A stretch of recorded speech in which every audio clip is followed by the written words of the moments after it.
आपका स्वागत है नॉवल वर्ल्ड में। यहाँ हर रोज नया एपिसोड अपलोड होगा। चैनल को लाइक और सब्सक्राइब करें ताकि आप अपडेट रह सकें। तो चलिए अब कहानी शुरू करते हैं। बस आनंद लें। CH11 untitled chapter. Mister Virendra जानते थे सुमित्रा उनके सामने सिर्फ मगरमच्छ के आंसू बहा रही है।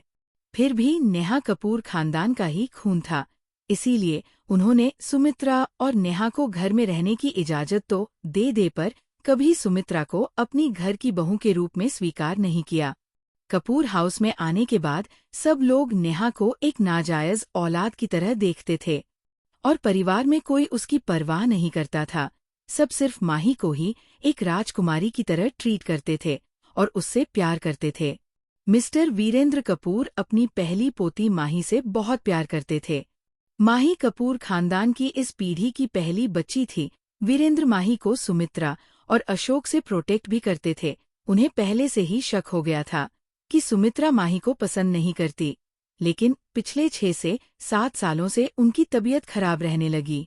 इसलिए उन्होंने अपने पहले बेटे अशोक को कपूर इंडस्ट्रीज का CEO बना दिया। खानदान की नियम के अनुसार घर के सबसे बड़े बच्चे को जायदाद में सबसे ज्यादा हिस्सा मिलता है, चाहे वो लड़की हो या लड़का। दादाजी की तबीयत खराब होने के कारण ही सुमित्रा को माही को परेशान करने का मौका मिल गया। वह हमेशा अशोक को माही के खिलाफ भड़काती थी।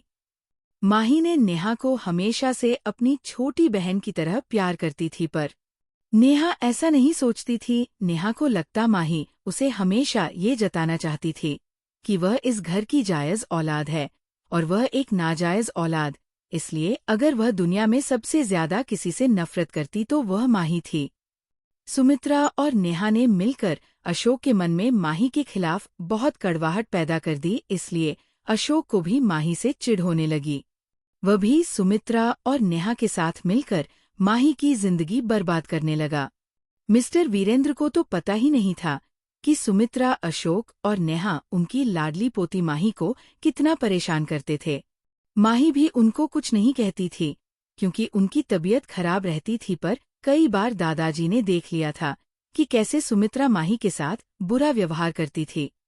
माही के चाचा चाची और उसके बच्चे माही से बहुत प्यार करते थे, लेकिन अशोक के पास सारी पावर होने के कारण वह उसकी ज्यादा मदद नहीं कर सकते। माही सब कुछ बस इसलिए ही सहन करती थी ताकि वह अपने दादाजी के पास रह सके। पर पता नहीं ऐसा क्या हुआ कि वह 5 साल पहले अचानक से सब कुछ छोड़कर अब्रॉड चली गई। उन्होंने अपने पापा अशोक कपूर, सौतेली माँ सुमित्रा और नेहा से सारे रिश्ते तोड़ दिए और वह नेहा और सुमित्रा से बेपनाह नफरत करने लगी। अभी कुछ महीने पहले ही वो वापस इंडिया आई है। वो अपनी माँ की best friend Mrs Sharda Joshi के साथ उनके घर जोशी मेशन में रहती है। जोशी मेशन के सब लोग माही को बहुत प्यार करते हैं। मिसेज शारदा जोशी माही को अपनी सगी बेटी से भी ज्यादा बढ़कर प्यार करती है। उनकी खुद की बेटी पाखी जोशी और विधि वर्मा दोनों ही माही की बेस्ट फ्रेंड है। जब माही इंडिया से बाहर थी तो वह दोनों माही से मिलने भी कई बार उसके पास जाया करती थी। विधि और पाखी हमेशा से ही माही को सपोर्ट करती और माही भी उनको अपनी सारी प्रॉब्लम्स बताती है। मिस्टर अशन जोशी भी माही को अपनी बहन की मानते हैं और उनको लेकर वो बहुत काफी प्रोटेक्टिव भी है। कपूर फैमिली को अभी तक नहीं पता है कि मिस माही इंडिया वापस आ गई है। मानव ने माही के बारे में सब कुछ डिटेल में बताते हुए सबसे कहा, क्या इस अशोक कपूर का दिमाग खराब है? वो अपनी ही बेटी की जिंदगी नर्क बनाने पर तुला है। ऋषभ ने गुस्से में कहा। 1 मिनट मानव, क्या ये नेहा वही तो नहीं जिसने कुछ साल पहले ही एंटरटेनमेंट इंडस्ट्री में डेब्यू किया था? अभि ने पूछा। हाँ, ये वही है। इसने 3 साल पहले एंटरटेनमेंट इंडस्ट्री में कदम रखा था। उनकी एक्टिंग स्किल इतनी खास भी नहीं है, पर रियल लाइफ में वो इतनी अच्छी एक्टिंग करती है। सबके सामने खुद को मासूम दिखाने का नाटक करती है। वह बस अपने बाप और बॉयफ्रेंड करण मल्होत्रा के वजह से इस इंडस्ट्री में है। उसका boyfriend Piyush Malhotra big star entertainment का मालिक है और नेहा भी उन्हीं की कंपनी की एक बी गड सेलिब्रिटी है। मिस्टर पीयूष मल्होत्रा मिस माही के बचपन के बहुत अच्छे दोस्त थे।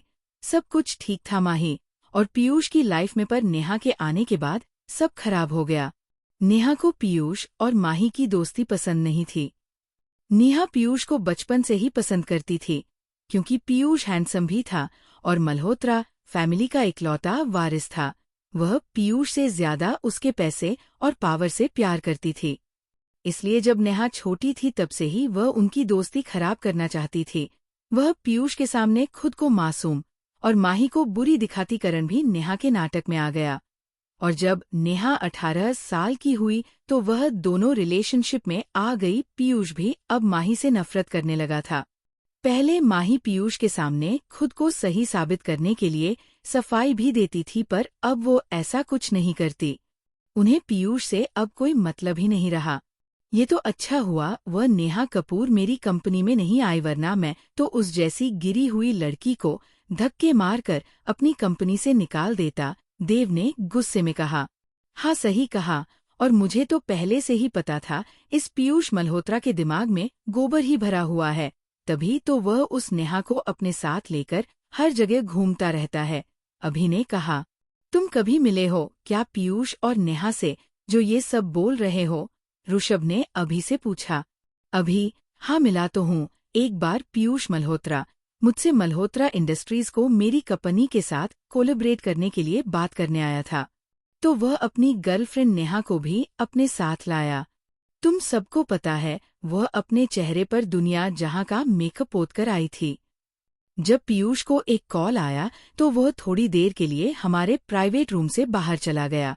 तुम सबको तो पता ही है मेरी इमेज एक प्ले बॉय टाइप की है, इसलिए शायद उसने मुझे सेड्यूस करने की कोशिश की, पर मेरा टेस्ट इतना भी गंदा नहीं हो सकता जो मैं उसे अपनी गर्लफ्रेंड बनाऊं। अभी मैं थोड़ा मुंह बनाकर कहा। अब तो मुझे भी लगता है इस पीयूष मल्होत्रा के दिमाग का स्क्रू ढीला है, देव ने कहा। इस पूरे टाइम आर्यन ने कुछ नहीं कहा। वो बहुत गुस्सा था कि कपूर फैमिली ने माही के साथ ऐसा व्यवहार क्यों किया, और जब उसे पीयूष के बारे में पता चला तो उसे अपने दिल के अंदर बहुत जलन महसूस हो रही थी। आर्यन ने मन ही मन ठान लिया था कि वह कपूर फैमिली और पीयूष को मजा चखाकर ही रहेगा। वह उनकी जिंदगी नर्क बनाकर रख देगा। बॉस, हमें मिस माही के बारे में एक और बात पता चली है। ये बहुत ही अजीब है, मानव ने थोड़ा हिचकिचाते हुए कहा। क्या बात है, साफ साफ बताओ, आर्यन ने कहा। CH12 baby. सॉरी गाइस, कल के एपिसोड में मैंने पीयूष की जगह करण लिख दिया था। बाद में मैंने उसे चेंज भी कर दिया था, पर जिन लोगों ने उसे पहले ही पढ़ लिया है तो उनको मैं अभी वापस से कह रही हूँ। उसका नाम करण ना होकर पीयूष था। बॉस, हमें मिस माही के बारे में एक और बात पता चली है। ये बहुत ही अजीब है, मानव ने थोड़ा हिचकिचाते हुए कहा। क्या बात है, साफ साफ बताओ, आर्यन ने कहा। बॉस, जब मैं मिस माही के बारे में पता लगा रहा था तो मुझे उनके बारे में कुछ अजीब लगा। मिस माही के अब्रॉड जाने के बाद की लाइफ बहुत ज्यादा मिस्टीरियस है।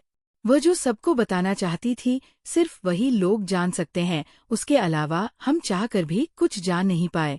और जहां तक मुझे पता है अब तक उन्हें भी पता चल गया होगा कि हम उनकी इन्फॉर्मेशन निकाल रहे हैं, लेकिन वो हमारे बारे में कुछ जान नहीं पाएगी। जब वो छोटी थी तो वो अक्सर अपने नाना जी के घर जाती थी। उनके नाना जी की खुद की सॉफ्टवेयर और लेटेस्ट टेक्नोलॉजी की कंपनी है और मामा जी मिलिट्री के एक बड़े ऑफिसर है, इसलिए मेरे हिसाब से माही मैम एक है हैकर भी है। उनकी माँ राधा एक क्लासिकल डांसर और सिंगर भी थी। माही मैम को भी 15 स्टाइल के डांस फॉर्म पर आते हैं और वो फाइटिंग में भी बहुत अच्छी है। वह दिल की एक अच्छी और मजाकिया किस्म की इंसान है, लेकिन जो उन्हें या उनके अपने को परेशान करता है वो उसे छोड़ती भी नहीं है। अगर उनको एक बार गुस्सा आ जाए तो वह माँ दुर्गा जैसी खतरनाक हो जाती है। बाकी तो हमें उनसे मिलकर ही उनके बारे में जानना होगा। आई थिंक वो कुछ तो दुनिया से छुपा रही है, मानव में थोड़ा रहस्यमयी वैसे मैं तरीके से कहा। वाओ, मेरी होने वाली भाभी कितनी टैलेंटेड है, उन्हें डांसिंग, सिंगिंग, हैकिंग और फाइटिंग भी आती है। मैं तो बहुत इम्प्रेस हूँ उनसे, देव ने चहकते हुए कहा। ऐसा भी क्या है जो वो सबसे छुपा रही है, ऋषभ ने कहा। तुझे उससे क्या, हमें तो सिर्फ उनको हमारी भाभी बनाने से मतलब है, अभि ने कहा। माही के बारे में इतना सब कुछ जानकर आर्यन बहुत खुश था। वह भी माही से काफी इम्प्रेस हो गया। उसके आंखों में माही के लिए गर्व दिख रहा था। ठीक है, बाकी सब मैं देख लूंगा। इतना कहकर आर्यन ने कॉल कट कर दिया और लैपटॉप बंद कर अपने रूम में चला गया। रूम में आकर आर्यन ने अपने जेब से अपना फोन निकाला और उसे देखने लगा। उसने सोचा कैसे उसने अपनी चालाकी से माही का फोन खुद ले लिया और खुद का फोन माही को पकड़ा दिया ताकि वो वापस से माही को कांटेक्ट कर सके। उसने माही के फोन को खोला तो उसमें पासवर्ड लगा हुआ था। उसने माही के फोन को हैक करने की भी कोशिश की पर उससे भी कुछ नहीं हुआ। अब तो तुम्हारा कॉल आने का ही वेट करना पड़ेगा माय लिटिल बेबी, आर्यन ने मुस्कुराते हुए कहा। जोशी मैशन आने के बाद माही और पाखी अपने अपने रूम में सोने चली गई। जब माही की नींद खुली तभी पाखी भी उसके रूम में आ गई। पाखी ने नाराज होते हुए कहा, यार माही, मैं कब से तेरे फोन पर कॉल कर रही थी, तू कॉल क्यों नहीं उठा रही? तुमने कब कॉल किया, मुझे तो रिंगटोन सुनाई ही नहीं दी। माही ने पास ही टेबल से फोन उठाते हुए कहा। तभी उसने फोन देखकर याद आया, उसने तो आर्यन से अपना फोन लिया ही नहीं, उसने अपने हाथ से अपना सिर पीट लिया। क्या हुआ? पाखी ने पूछा। यार, मैंने तुम्हें और विधि को कार में बताया था ना, उस होटल वाले अजीब आदमी के बारे में, माही ने कहा। हाँ, तुमने बताया था, बट तुम उसकी बात क्यों कर रही हो? कहीं तुम्हें भी उसकी जीएफ बनने में इंटरेस्ट तो नहीं? पाखी ने माही को छेड़ते हुए कहा। क्या बकवास कर रही है? मुझे कोई दिलचस्पी नहीं है उसकी जीएफ बनने में, समझी तुम? मैं तो इसलिए कह रही थी क्योंकि मॉल में कल उसी से वॉशरूम से वापस आते टाइम टकरा गई थी, माही ने चिढ़ते हुए कहा। ओहो, यहाँ तो टक्कर वकर भी हो चुकी है, पाखी ने माही का मजाक करते हुए कहा। माही अब गुस्से से पाखी को घूरने लगी। माही को गुस्से में देख पाखी ने कहा, अच्छा बाबा, चल बता, क्या बता रही थी? माही ने एक गहरी सांस लेते हुए कहा, मेरा फोन उसके फोन से एक्सचेंज हो गया। जब मैं उससे फोन ले रही थी तभी तुम वहां पर आ गई और मेरा ध्यान मेरे फोन पर गया ही नहीं। तो प्रॉब्लम क्या है? तू इस फोन से अपने नंबर पर कॉल कर और उससे तुम्हारा फोन वापस मांग लो, पाखी ने कहा। यार, पर मुझे वापस उससे मिलना होगा, माही ने कहा। पाखी ने थोड़ा सीरियस होकर कहा, माही, तुम्हें पता है तुम्हारे फोन में कितनी इम्पोर्टेंट इन्फॉर्मेशन है? यू आर राइट, मैं अभी कॉल करके उससे अपना फोन वापस देने को कहूंगी, माही ने कहा। हाँ, तुम वो सब कर लेना, पर मैं तो तुझे बताना ही भूल गई कि मैं तुझे फोन क्यों कर रही थी, पाखी ने कहा। माही ने कहा, हाँ बताना, तुमने कॉल क्यों किया था? पाखी ने थोड़ा सीरियस होते हुए कहा, करण का कॉल आया था।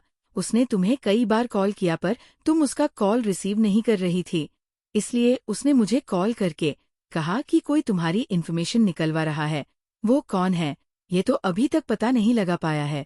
हाँ, इसमें कोई परेशानी की बात नहीं है, मैंने मेरी सारी इन्फॉर्मेशन ब्लॉक कर रखी है, कोई नहीं जान सकता कि मैं कौन हूँ जब तक मैं ना चाहूँ, माही ने कहा। ठीक है, फिर भी तुम थोड़ा केयरफुल रहना, और मुझे लगता है तुमको एनुअल मीटिंग से पहले उन सबसे मिल लेना चाहिए, पाखी ने कहा। ठीक है, पर अभी तो पहले मुझे उस हैंडसम पागल आदमी से अपना फोन लेना है, माही ने मुंह बनाते हुए कहा। तभी उन्हें नीचे हॉल से शारदा जी की आवाज आई, जो पाखी को बुला रही थी। मैं नीचे माँ के पास जाती हूँ, तुम आराम से अपने मिस्टर हैंडसम से बात करो। यह कहकर पाखी हंसते हुए रूम से बाहर भाग जाती है। तुम मेरे हाथों से नहीं बचेगी, तेरा तो मैं बैंगन का भरता बनाकर खा जाऊंगी, माही ने थोड़ा गुस्से से कहा। उसके बाद कुछ देर माही ने अपने हाथ में पकड़े फोन को देखा और फोन ऑन किया। फोन पर लॉक नहीं था, उसने अपना नंबर डायल किया। वही जब आर्यन नहाकर वापस अपने रूम में आया तो उसे रूम में से किसी लड़की की हंसने की आवाज आई। उसने पूरे रूम में देखा पर वहां कोई नहीं था। फिर वो आवाज की तरफ जाने लगा। उसने देखा आवाज उसके फोन से आ रही है, फोन में उसके नंबर फ्लैश हो रहे थे। ये देख उसके चेहरे पर एक स्माइल आ गई। आर्यन ने बेड पर आराम से बैठकर फोन उठाया। दूसरी तरफ से एक प्यारी सी आवाज आई, हेलो। आर्यन तो माही की आवाज में खोस आ गया।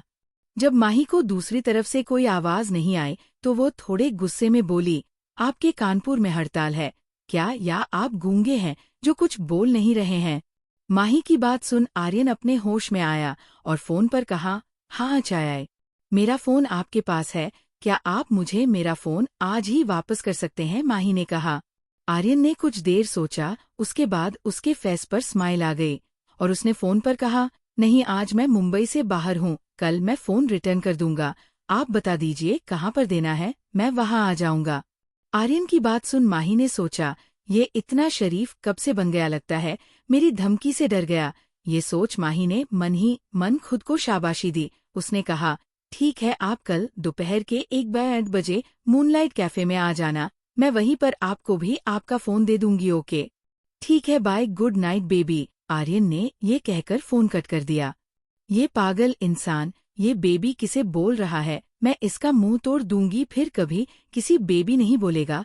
मुझे तो लगा था ये सुधर गया है, पर नहीं, लातों के भूत बातों से नहीं मानते। माही गुस्से से आग बबूला होते हुए कहा। आज का एपिसोड यही खत्म होता है। आप लोग बताएं कैसा लगा स्टोरी, कमेंट में बताएं और बताएं कौन सी स्टोरी आगे सुनना है। धन्यवाद इतना प्यार देने के लिए।